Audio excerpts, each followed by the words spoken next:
Ils sont africains, noirs, ils parlent parfois la même langue, ils vivent dans les mêmes quartiers, travaillent dans les mêmes usines. Mais aujourd'hui, en Afrique du Sud, certains sont chassés de leur commerce, de leur logement, parfois de leur travail. Pas parce qu'ils ont fait quelque chose, mais tout simplement parce qu'ils viennent du Zimbabwe, du Malawi, du Mozambique, du Nigeria ou de la République démocratique du Congo. Et je pense qu'il est temps d'en parler. Parce que quand on pense à l'Afrique du Sud, on pense à Nelson Mandela, à la fin de l'apartheid. On pense à ce pays qui, pendant des années, a incarné l'idée d'une Afrique qui pouvait se réconcilier avec elle-même. Et aujourd'hui, dans ce même pays, des Africains s'en prennent à d'autres Africains. Alors, comment la nation arc-en-ciel, qui possède l'une des constitutions les plus progressistes du monde, est-elle devenue un enfer pour les ressortissants des autres pays du continent? Bienvenue dans Dixit. Depuis plusieurs mois, la pression monte. Des groupes comme Opération Doudoula ou March and March réclament le départ des étrangers, notamment ceux qui sont en situation irrégulière. Le discours, lui, est assez simple. Les emplois aux Sud-Africains, les logements aux Sud-Africains, les services publics aux Sud-Africains. Et les étrangers? Eh ben, dehors. En dehors de tout cadre légal, ils intiment aux sans-papiers de quitter le pays. Ce n'est qu'une question de temps avant que les choses ne deviennent incontrôlables. Les immigrés clandestins doivent quitter l'Afrique du Sud. Le problème, c'est que dans la réalité, ça ne s'arrête pas toujours aux personnes en situation irrégulière. Des étrangers en situation régulière ont été également pris pour cible. Des groupes de citoyens se sont parfois arrogés le droit de contrôler qui peut travailler, qui peut commercer et même qui peut accéder à certains services publics. Human Rights Watch et la Commission internationale des juristes ont alerté cette année sur ces campagnes d'intimidation et les violences visant les étrangers. Et aujourd'hui, les conséquences commencent à être très concrètes. Selon les derniers chiffres apportés par Associated Press, plus de 178 000 migrants africains ont quitté l'Afrique du Sud ou ont été expulsés ces derniers mois. Une immense majorité est repartie vers le Zimbabwe ou le Malawi et près de 19 000 personnes ont été expulsées, elles, par les autorités. Alors pourquoi? Pourquoi cette colère? Dans les townships, le discours le plus populaire consiste à dire que les Zimbabwéens ou les Mozambicains volent le travail des Sud-Africains. Mais que disent les chiffres? L'économie sud-africaine souffre d'un chômage massif et structurel. Le chômage vient encore de battre un record, 33,6% de la population active. Et chez les jeunes, c'est encore plus violent. Au premier trimestre, près de 61% des 15-24 ans étaient au chômage. Imaginez, vous avez 20 ans, vous cherchez du travail, vous n'en trouvez pas. Vous vivez dans un quartier pauvre et vous avez le sentiment que 30 ans après la fin de l'apartheid, la vie de votre famille n'a pas changé autant qu'elle aurait dû. Et là, quelqu'un arrive et vous dit « Tu n'as pas de travail, c'est l'étranger. Tu n'as pas de logement, c'est l'étranger. L'hôpital est saturé, c'est l'étranger. Et la criminalité, encore l'étranger. » C'est simple, c'est facile à comprendre et surtout, ça désigne un responsable. En quelques semaines, elle s'est imposée comme l'une des figures phares de la mobilisation anti-immigration en Afrique du Sud. Jacinta Ngobese Zuma, 39 ans, a été évincée des ondes de la radio locale où elle exerçait sur la côte est du pays, mais elle a trouvé un autre auditoire dans les rues sud-africaines, boostée par le vent de mécontentement qui souffle sur le pays. Tout le pays s'accorde à dire que nous en avons assez des immigrés clandestins, d'où qu'ils viennent et quelle que soit la région du pays dont ils sont originaires. Nous demandons simplement au gouvernement de nous apporter une solution à la crise de l'immigration. Sauf que le problème, c'est que cette histoire est beaucoup plus compliquée.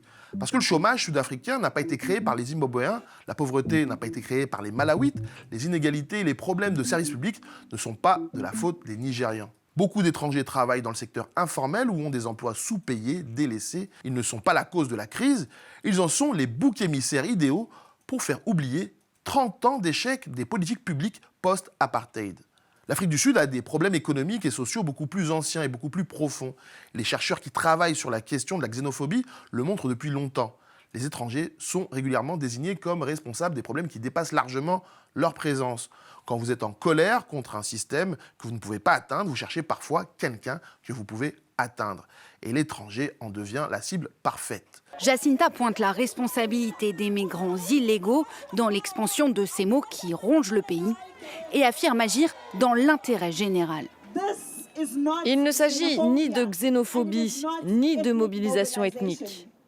Il s'agit d'un combat pour le bien-être social de l'Afrique du Sud, en particulier, et de l'Afrique en général.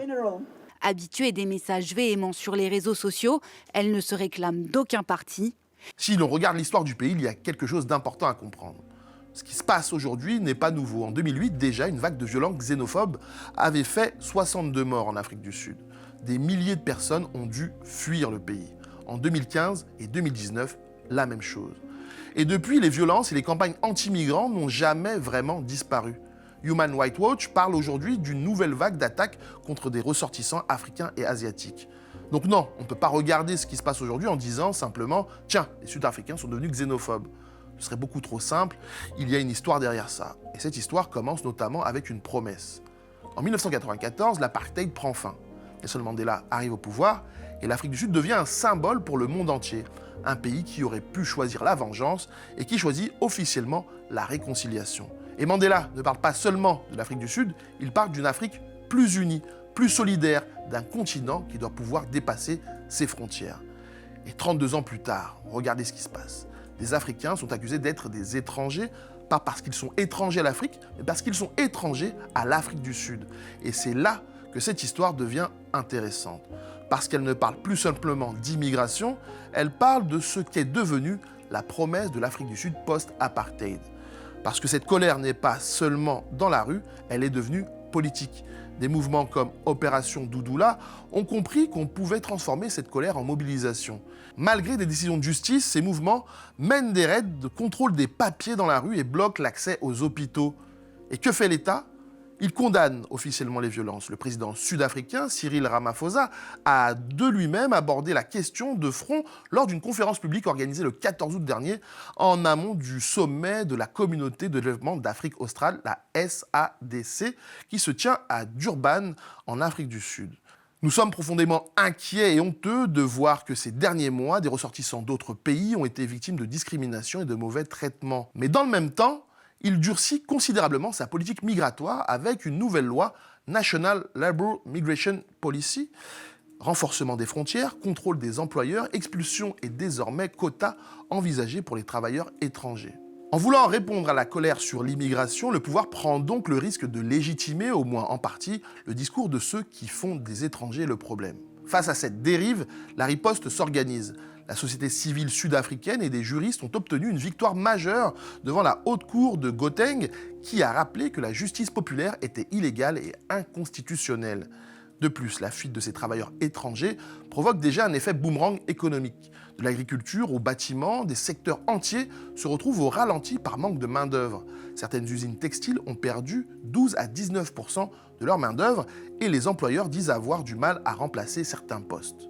La xénophobie en Afrique du Sud n'est pas qu'un problème de haine de l'autre, c'est le symptôme d'une trahison sociale. 30 ans après Mandela, l'incapacité à réduire les inégalités pousse une partie de la population à chercher un responsable à ces frustrations. Et ce responsable aujourd'hui, je l'ai dit, c'est l'étranger. Et le plus terrible, c'est que cette haine ne s'attaque pas seulement à des migrants, elle s'attaque à une idée, celle d'une Afrique capable de se penser comme un seul continent. Et peut-être que la question est finalement là. Est-ce qu'on peut vraiment construire l'unité africaine si les Africains deviennent des étrangers dès qu'ils franchissent une frontière ? C'est la fin de ce Dixit. N'oubliez pas de soutenir le média en allant sur capsurdika.lemediatv.fr.